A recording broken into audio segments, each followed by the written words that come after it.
지구상에는 전 세계가 숨을 죽이는 지점이 있습니다. 좁은 복도처럼 일부 구간은 30km가 조금 넘는 너비에 불과하며 전 세계에서 소비되는 석유의 약 20%가 이곳을 통과합니다. 바로 호르무즈 해협입니다. 오늘날 이곳은 이란과 미국 간의 갈등, 선박 공격, 그리고 끊임없는 봉쇄 위협으로 인해 다시 한번 전 세계 긴장의 중심에 섰습니다. 그리고 이 작은 바다 구간이 세계 경제의 가장 큰 위험 요소 중 하나가 되었습니다. 호르무즈 해협이 봉쇄되면 그 영향이 전 세계로 퍼지기 때문입니다. 연료 가격이 오르고 물류 체계가 마비되며 여러 나라가 경계 태세에 들어가게 됩니다.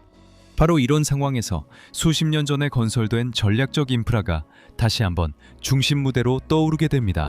사우디아라비아 사막을 가로지르는 이 시스템의 명확한 목표는 병목 현상 의존도를 줄이는 것입니다. 우리가 말하는 것은 동서송유관 또는 간단히 페트롤라인입니다. 이 사업은 수십억 달러가 움직이는 대규모 작업이며 지속적인 투자 속도라면 하루에 약 700만 달러에 달하는 금액에 이를 수 있습니다. 앞으로 몇 분 동안 저희와 함께 하시면서 이 엔지니어링이 어떻게 직접적인 지정학적 도구가 되었는지 알아보시기 바랍니다. 이 구조를 이해하려면 먼저 지도를 주의 깊게 살펴봐야 합니다. 한쪽에는 페르시아만이 있고 다른 한쪽에는 홍해가 있습니다. 그들 사이에는 사우디아라비아를 동서로 가로지르는 거대한 사막이 펼쳐져 있으며 이는 세계 에너지 무역에서 가장 전략적인 두 지점을 연결합니다. 바로 이 축에 이스트 웨스트 파이프라인, 즉 동서송유관이 위치해 있습니다. 이 시스템은 약 1000에서 1200km에 달하며 사우디아라비아 동부의 유전지대에서 홍해의 얀부 항구까지 연결합니다. 수년 동안 이 송유관은 전략적인 대안으로 운영되었습니다. 오늘날 이 지역의 긴장이 고조되면서 이 송유관은 훨씬 더 집중적으로 사용되고 있으며 국가 에너지 물류에서 중심적인 역할을 맡고 있습니다. 단순한 대체 경로 그 이상으로 페트로라인은 육상 경로로서 해상 불안정 상황에서도 수출 흐름을 유지할 수 있습니다. 이것은 처음부터 새로 건설되는 프로젝트가 아니라 기존에 존재하던 인프라를 조정하고 최적화하여 운영 한계까지 압박받으며 사용되고 있는 것입니다. 그런데 왜 이 프로젝트가 지금 이 시점에서 이렇게 중요한 문제가 된 걸까요? 이전 부분의 질문에 대한 답은 수십 년 전으로 거슬러 올라갑니다. 그때는 전 세계가 아직 중동의 위험에 대처하는 방법을 배우고 있던 시기였습니다. 1980년대 이란, 이라크 전쟁 동안 이른바 유조선 전쟁 에피소드는 해상 운송로가 비교적 쉽게 차단될 수 있다는 점을 보여주었고 이는 전 세계 공급에 직접적인 영향을 미쳤습니다. 이러한 상황에서 사우디아라비아는 해상 봉쇄에 직접적인 영향권 밖에 있는 육상 대안을 마련하기로 결정했습니다. 이렇게 해서 동서송유관이 탄생했으며 이는 위기 상황에서 사용할 수 있는 전략적 비상대책, 즉 플랜 B로 고안되었습니다. 수년 동안 이 송유관은 보조적인 역할을 하면서 조용히 그 임무를 수행해왔습니다. 하지만 세계 에너지 환경이 변화했습니다. 소비는 증가했고 물류 체계는 더욱 민감해졌으며 지정학적 긴장은 결코 사라지지 않았습니다. 최근 사우디 에너지 인프라에 대한 공격과 호르무즈 해협을 둘러싼 반복적인 위협과 같은 사건들은 이러한 대체 경로를 다시 전략적 결정의 중심에 놓이게 했습니다. 오늘날 호르무즈 해협에만 의존하는 것은 상당한 위험을 의미합니다.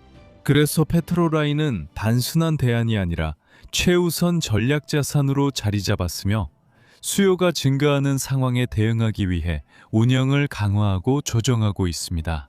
논리는 간단합니다. 해상 운송이 불확실해지면 육상 경로가 부담을 일부 흡수해야 하지만 파이프라인만으로는 충분하지 않습니다. 1000km가 넘는 에너지 회랑을 운영, 유지하려면 더 많은 노력이 필요합니다.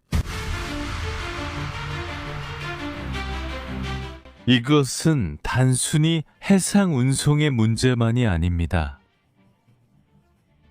적응할 수는 있지만 필요에 따라 사용될 수 있습니다. 환경은 중요한 도전을 안겨줍니다. 높은 온도, 온도 변화, 그리고 집안 공학적 특성이 다양한 토양 등 이런 모든 것이 필요합니다. 더 불안정한 토양 지역에서는 안정화 및 침하 제어 조치가 도입되었고 안반 지역에서는 특정 굴착 및 포설 기술이 요구되었습니다. 제거는 고강도 강철로 구성되어 있으며 부식 방지 코팅과 전 구간에 걸친 생산 시스템을 사용하고 지속적인 무결성 모니터링도 이루어집니다. 시스템 조립에는 현장 용접, 무결성 테스트, 그리고 가동 전 시운전 단계가 포함되었습니다. 이러한 과정들은 석유 및 가스 산업에서 확립된 기준을 따르며 운영 안전성과 신뢰성에 중점을 두고 있습니다. 프로젝트에서 가장 중요한 요소 중 하나는 경로를 따라 분산된 펌프장입니다. 이 펌핑 스테이션들은 수백 킬로미터에 걸쳐 원유의 지속적인 흐름을 유지하고 압력 손실을 보상하며 운송의 안정성을 보장하는 역할을 합니다. 이 펌핑 스테이션들은 높은 수준의 자동화로 운영되며 압력, 유량, 운전 조건과 같은 파라미터를 실시간으로 모니터링하는 시스템과 통합되어 있어 수요에 따라 동적으로 조정할 수 있습니다.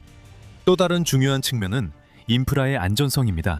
전략적 자산이기 때문에 경로 전반에 걸쳐 지속적인 모니터링이 이루어지며 다양한 단계의 감시와 운영 통제가 이루어집니다. 기술적이고 구조적인 관점에서 이 프로젝트는 사막의 환경 조건을 고려하며 시간의 흐름에 따라 시스템의 안정성을 유지할 수 있도록 기후 변화가 심하더라도 적용 가능한 엔지니어링 솔루션을 도입하고 있습니다. 이러한 유형의 인프라를 지속적으로 운영하는 데 있어 중요한 요소는 유지 보수입니다. 일반적인 선형 구조물과 달리 이 정도 규모의 파이프라인은 거의 중단 없이 운영되기 때문에 점검과 개입을 위한 특별한 전략이 필요합니다. 파이프라인 구간은 내부 검사 도구인 계측 PIG를 사용해 주기적으로 평가되며 이 도구는 부식, 변형, 두께 변화를 감지할 수 있습니다. DO 전반에 걸쳐 이러한 검사는 상세한 무결성 이력을 구축할 수 있게 해주며 어떤 결함이 심각하게 나타나기 전에 예방적 개입을 가능하게 합니다. 또 다른 중요한 점은 각 스테이션의 운영 체계에 있습니다. 각 펌핑 유닛은 더 큰 네트워크 내의 노드로 작동하며 그 성능은 시스템 전체의 동작에 직접적인 영향을 미칩니다. 지점에서의 압력이나 유량의 작은 변화도 수백 킬로미터에 걸쳐 누적적인 영향을 미칠 수 있기 때문에 정밀한 제어와 신속한 대응이 요구됩니다. 이러한 측면에서 센서, 제어 센터, 그리고 인간 운영자 간의 통합은 매우 중요합니다. 현재 상황을 살펴보면 페트로라인은 처음부터 새로 건설되는 것이 아니라 더 집중적으로 사용되고 특정 시점에는 최대 용량에 가깝게 운영되도록 조정되고 있습니다. 최근 보고에 따르면 이 운영은 걸프 지역의 긴장이 고조된 상황에서 상당한 양의 석유 운송 항로를 우회시키는 데 사용되고 있으며 호르무즈 해협의 전략적 대안으로서의 역할을 강화하고 있습니다. 운영 용량은 하루 약 700만 배럴 정도로 이 수치가 프로젝트의 대략적인 기술적 한계로 자주 언급됩니다. 대규모 물리적 확장보다는 운영의 신뢰성과 가용성을 보장하기 위한 조정, 유지 보수, 그리고 때때로 이루어지는 개선을 통해 운영상의 중요성이 높아지고 있는 것이 관찰됩니다. 또한 사우디의 에너지 전략 내에서 이 인프라가 활용되는 방식에도 중요한 변화가 있습니다. 보조 경로로만 운영되던 페트로라인이 이제는 물류 계획에 더 적극적으로 포함되어 위험이 높은 상황에서 실제 대안으로 기능하게 되었습니다. 이러한 재배치는 견고한 구조뿐만 아니라 운영 대응 능력, 항만 터미널과의 통합, 그리고 글로벌 수출 흐름과의 조정 능력을 요구합니다. 이러한 맥락에서 페트로라인은 단순한 지원 자산이 아니라 중요한 시기에 사우디아라비아의 주요 에너지 수출 경로 중 하나로 운영됩니다.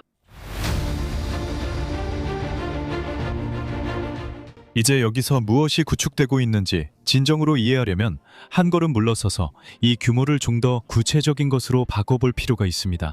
1200km나 하루 700만 달러 같은 숫자는 인상적이지만 대부분의 사람들에게는 여전히 추상적으로 느껴지기 때문입니다. 이것을 현실 세계에 적용해보면 그 규모가 완전히 달라집니다. 우리가 말하는 것은 사실상 나라 전체를 가로지르는 통로입니다. 이는 상파울루에서 살바도르까지의 거리와 맞먹는 거리입니다. 이러한 인프라는 만약 브라질에 있다면 전체 지역을 연결하고 국가의 물류 흐름을 새롭게 설계할 것입니다. 그리고 매일 발생하는 비용도 있습니다. 이 부분이 더욱 놀랍습니다. 하루에 700만 달러는 이 영상이 제작될 당시 환율로 약 3,700만 헤알에 해당합니다. 이 금액이면 상파울루에서 매일 약 150m의 지하철을 건설하거나 7만 5천 헤알짜리 보급형 자동차 493대를 구입할 수 있습니다. 매일 단 하루도 빠짐없이 말이죠. 단 한 달 만에 투자액이 10억 헤알을 넘습니다. 유럽의 드루즈바 송유관이나 러시아, 미국의 에너지 시스템 같은 다른 글로벌 메가 프로젝트와 비교했을 때 동서송유관은 세계에서 가장 큰 규모 중 하나이지만 본질적인 차이가 있습니다. 이들 프로젝트 중 많은 수가 경제적 효율성을 위해 설계된 반면 이 프로젝트는 전략적 필요성에 의해 설계되었습니다. 실제로 이곳에서 건설된 매 미터마다 전 세계적인 위험에 대한 직접적인 대응입니다. 이 작전의 미래는 단순한 공학이나 물류를 넘어서는 무언가를 가리키고 있습니다. 이는 사우디아라비아가 전 세계 에너지 공급의 주요 안정화 역할을 하는 주체임을 더욱 강화합니다. 페트롤라인을 높은 가동률로 운영함으로써 사우디아라비아는 호르무즈 해협과 관련된 위험에 대한 노출을 일부 줄일 수 있지만 이러한 의존도를 완전히 없애지는 못합니다. 이로 인해 특히 홍해를 통한 석유 수출에서 더 큰 유연성을 확보할 수 있으며 대체 경로를 열고 지역 불안정 상황에서 대응 능력을 강화할 수 있습니다. 국내에서도 그 영향은 매우 중요합니다. 이러한 규모의 인프라를 운영하고 유지 관리하려면 높은 기술 수준이 필요하며 이는 인력의 자격 향상, 산업 기술의 적용, 에너지 부문의 운영 효율성을 촉진합니다. 글로벌 환경에서는 그 영향이 간접적이지만 중요합니다.